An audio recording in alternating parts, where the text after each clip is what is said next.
Welcome to this update on the Planning for Profit pricing platform. As we promised, we'll regularly send out these little updates every time we make some changes in the system or make fixes. There's always a couple of bug fixes with software, and we've got a couple of those that we've done. Now, one of the things that we do internally is we kind of avoid the Planning for Profit workshop season a little bit. So there have been a number of changes that we've implemented here just over the last week or so. They were kind of building up on the staging servers just so we could make sure that we didn't create problems for some of the actual workshops as they're happening itself. So we had a little bit of a break last week, and so we pushed a number of those changes out. And so I wanted to run through those with you just so you keep up to date with some of the things that are going on in there. Now, one of the items that you've noticed, probably if you've been in there, you've noticed it pretty quickly, is we moved the costs input item. We took it out of setup where it was before and moved it into to the main menu itself. And the reason why we did that is because, again, in this software, we're a little bit different from the older version. Again, a lot of times you're in reports, you want to make a quick change. You had to go into setup, then into cost input, and then into labor, equipment, or something like that. We felt that that was important enough. We could just bring it right out here to the main menu. So that makes the navigation in the software a little bit easier for you. Second thing that we did is being cloud-based. One of the things that's very typical in cloud-based software is if you walk away from your machine, right? So you're logged into your account, you walk away from the machine, at some point it's going to time out on you. And we do that for security purposes because we don't want people to get into your software if you're not around your machine. And we've gotten a number of questions on that one. That timeout timer was actually very short. And so we've changed it at this point. We've set it to 1 hour in time, and so it should take care of that issue coming up. The other thing is, if indeed the system logs you out automatically, as soon as you try and do anything, it's immediately going to tell you, hey, you've got to relog back in again that you were logged out for security reasons. So those two items have been put in place, and they are fully functional. Next item that I want to talk about a little bit is dealing with the entry of data.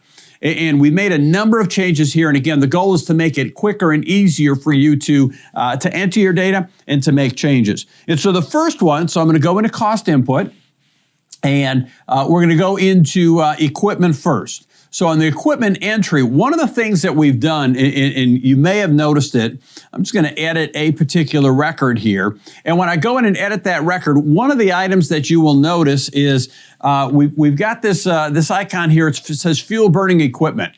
Now, previously, and even on the old version, it was the same check mark. It basically used to say include in allocation percentages.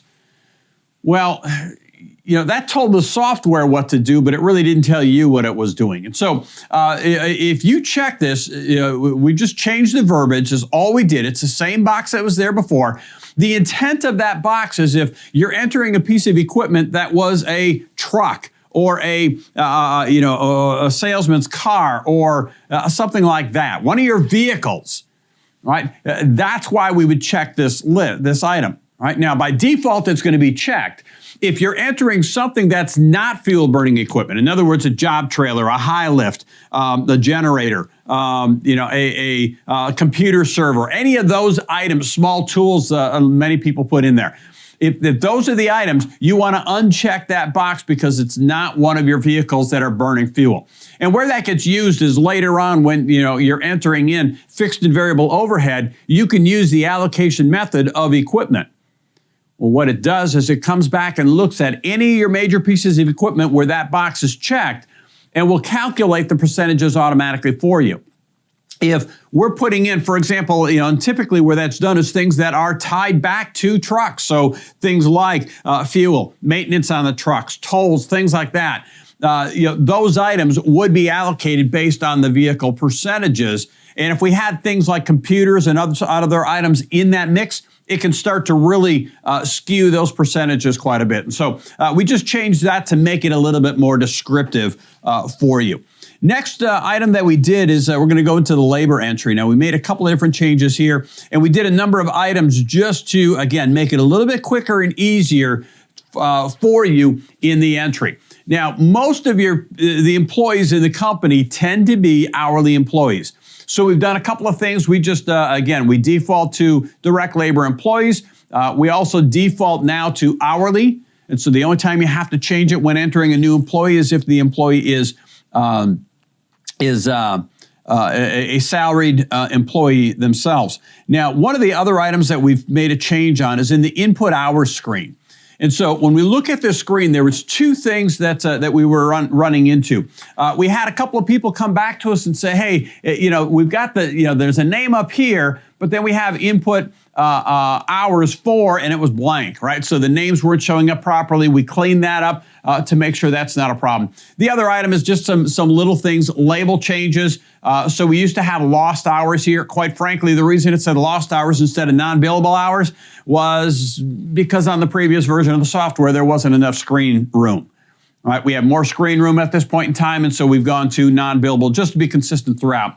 The other complaint that we received on this screen is, so again, I would see January through, in my case, June. It depends on the resolution of your particular computer screen. And when I'd scroll down on this list, one of the things that would happen is the headers would go off the top of the page.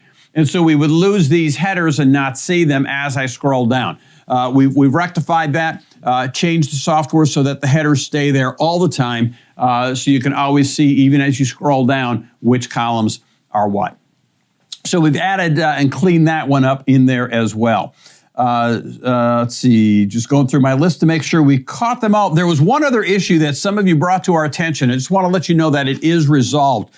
We had a situation in here where, and it's because of the added functionality that the cloud-based gives us versus desktop. Desktop, we didn't have to worry about it because we didn't even have the possibility. But if you go in and you actually allocate your employee percentages, so you have your 100%, and for whatever reason, then you come back here and I want to change this. What was happening before is if you just, say highlighted a department and hit your delete key, it would just literally blank out that screen, and it would not allow you to, even if you went ahead then and put in the percentages in another department, right? So let's say I said set this one to 75%. It would automatically not allow you to accept that employee because there was no value in this field.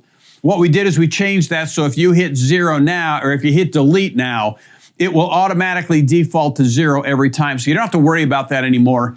You won't get that hang up that takes place in there. So I'll just keep my copy clean here, and that one is good to go. So those are the changes on that side of it. One of the other things from an entry standpoint is under both materials and subcontractors, we basically changed, and again, to make it a little bit quicker and easier, we've defaulted the method to apply cost to direct labor hours. Because typically when we're dealing with equipment and subs, again, direct labor hours simply means that it's going to spread that cost throughout the year based on the number of direct labor hours. Again, the more hours the guys are in the field working, the more of those costs you're going to tend to incur, and so it will spread it proportionally based on those hours. You can still choose other methods. We just defaulted it to this because 98% of the time, that's where it's going to be set to. So that one has been cleaned up. And again, but the same thing applies in the subcontractor section. One of the other comments that was brought up is when we're in any of our expenses, one of the things for fixed and variable overhead, one of the items you set is an expense category. And this expense category, anytime we added a new expense, it would just show up at the very bottom of the list. That list has now been set to always display in alphabetical order, so it's a little bit easier to find those couple of items. Last two items that I want to bring up real quick really aren't in the software per se that you're going to see, but one of the items is coming out very soon, just so you're aware of it. Planningforprofit.com is going to receive a little bit of a facelift. That will become the landing page for the software platform itself. So even somebody who's not currently subscribed can go to that page and actually find out a little bit more information on it.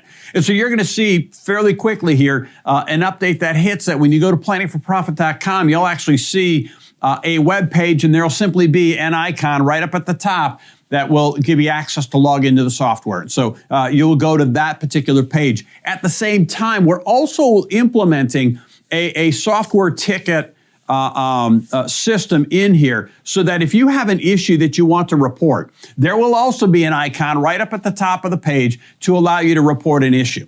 And when you do that, it immediately creates a ticket in our system, and our support team then is notified immediately of that one. And we just want to make sure that we do that so we don't have anything that falls through the cracks.